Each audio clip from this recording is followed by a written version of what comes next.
The advice that I would give to students breaking into the industry is to just be receptive to sort of opportunities and not to limit yourself by saying, hey, I only do one thing. There's a whole load of things that you might not do now that you could discover that you might enjoy, and there's a lot of opportunity for people who are flexible and willing to learn on the job and basically try different things. When you land somewhere and get that first door opened, I'd say be curious is probably the simplest way I could put it, and be politely persistent with people. I would say be open to everything. When I first started in the music industry, I was a DJ. I thought that was my vocation. I then, through introductions through a friend, was told, well, you know all the clubs, well, you should be doing club promotion. And I ended up doing club promotion. Then I started taking over other companies and we did radio, college, international promotion. Then we decided to expand, and then we had management, and I left promotion to go to management. So I've actually, rather than actually set out, oh, this is my career, I've allowed things to develop. Take part in a lot of extracurricular activities as much as you can. Get yourself out there, speak to a lot of industry professionals, and spend a lot of time trying to figure out what it is you enjoy doing, because ultimately that's what you'd want to take your career into.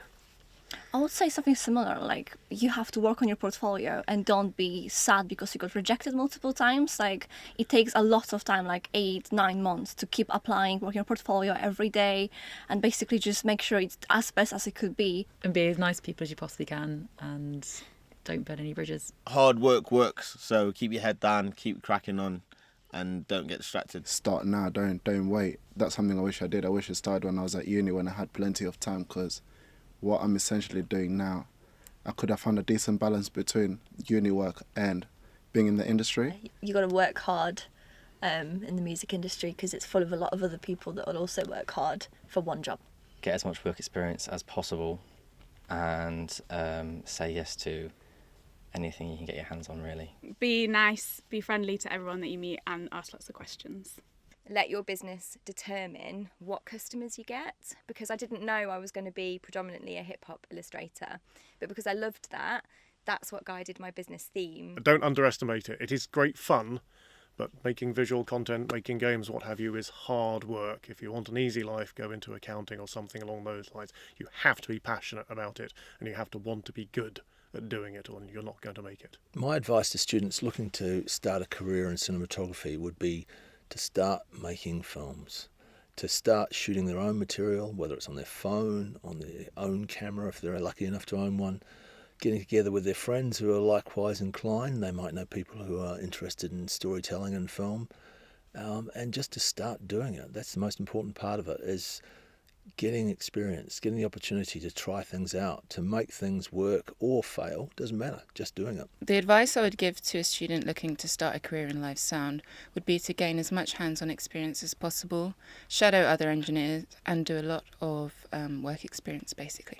Be aware of where you are on the ladder and never lose sight of actually climbing towards it. Do look around, do talk to as many people as you can, go to as many free events. Nottingham is an absolute hive of creative talent and creative workshops and creative meetups.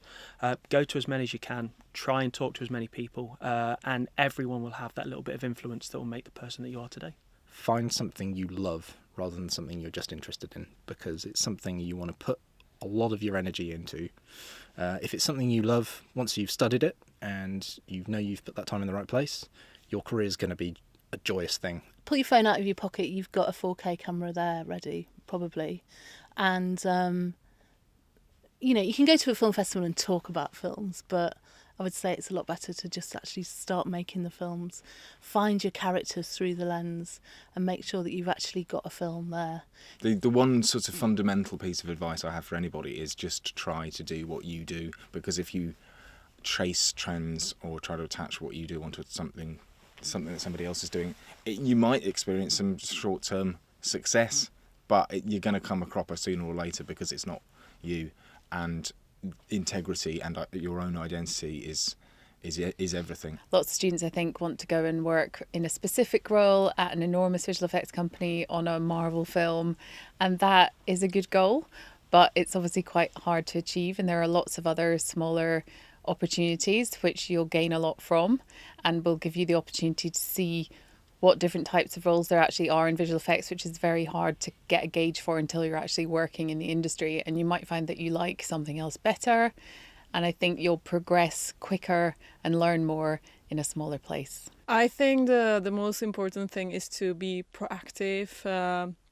Don't get bitter when you get a lot of rejections, and be patient. I think it's important to find the right artists who are committed and exciting to work with, because they're going to bring out the best in you. Be open-minded to who you collaborate with, and don't be afraid of writing loads of bad songs before you write a good song. If you do good work, money will come. Or you can just make money, and that's equally true. So you might make money doing something you hate by compromising, or you might just go and work on something you want to work on, and if you do a good job, the money will come later. Meet people.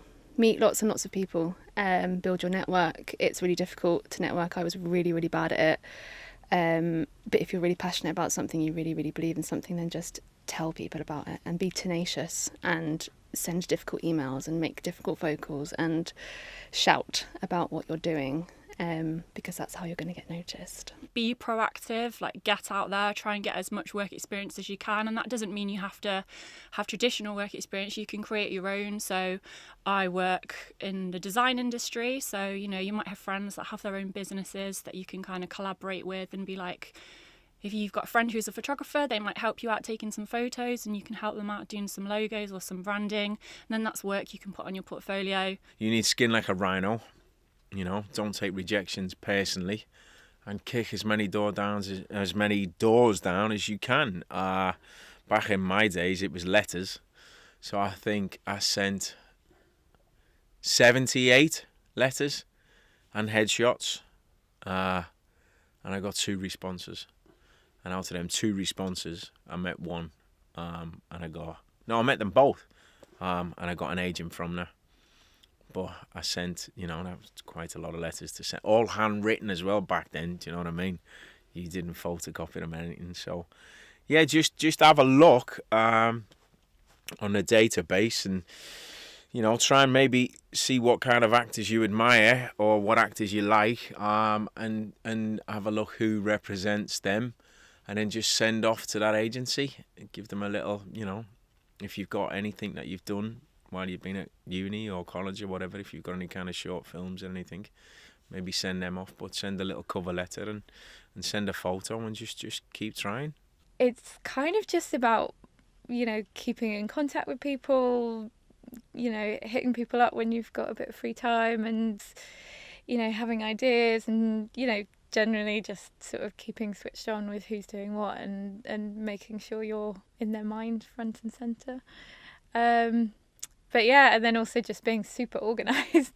If you're someone that's kind of, creative but organised, it's a really good thing that you can do, because lots of creative people are not very organised. The advice that I've given to a lot of people today is to get started on building a portfolio of work. As an employer, I've only ever employed people based on the work they've done, the things I can see that are tangible, that ultimately everyone is going to walk away from any school, university with a piece of paper that says they can do the job, but everyone will walk away with that same piece of paper. So I always tell people to use this time, all your time, to make cool stuff that you can then show to people. And I in my opinion, that's the best way to get work.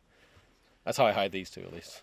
Yeah. Make sure you are 100% in love with the film that you're making. You always think a short film's going to take a couple of months. It can take a year to get made with funding, a whole year to finish, and then you'll be promoting it for the next 2 years at film festivals. So if after 4 to 5 years you still don't love what you're talking about, it's going to be a really difficult 4 to 5 years. So that's the first big thing, is make sure you 100% love the film you're making. Just believe in yourself, believe in your ability, and show your passion with music making and performing, and also share it with people, and you can ultimately achieve your goals if you work hard enough, and you get a bit of luck on the way as well, maybe, but you make your own luck. Or the broader your skill set, the more you know about everything, the more hireable you are and the more retainable you are. So we often find, we're a business driven industry. We like every industry now, it's about money, it's about profits, it's about a business. You can't afford to make a loss, and so quite often now artists are employed by film, We'll have a busy period. We're working on a massive movie, and then when that movie runs out of work, people have to be let go. The people who keep those jobs are the ones who can jump out of one department and move into another. So we might have a lighter who's on one film, and then that person stays at the company and moves over into the generalist department, or an effects TD that then moves into the creature department. It's a case of normally perseverance and a bit of luck and a bit of hard work. I found my way in just by finding out more about the industry and doing lots of research into really what was out there, and then I just tried my best to get my foot in the door, and over the years that's been how I've sort of developed and progressed in the company as well, just by asking people for advice and responding to feedback.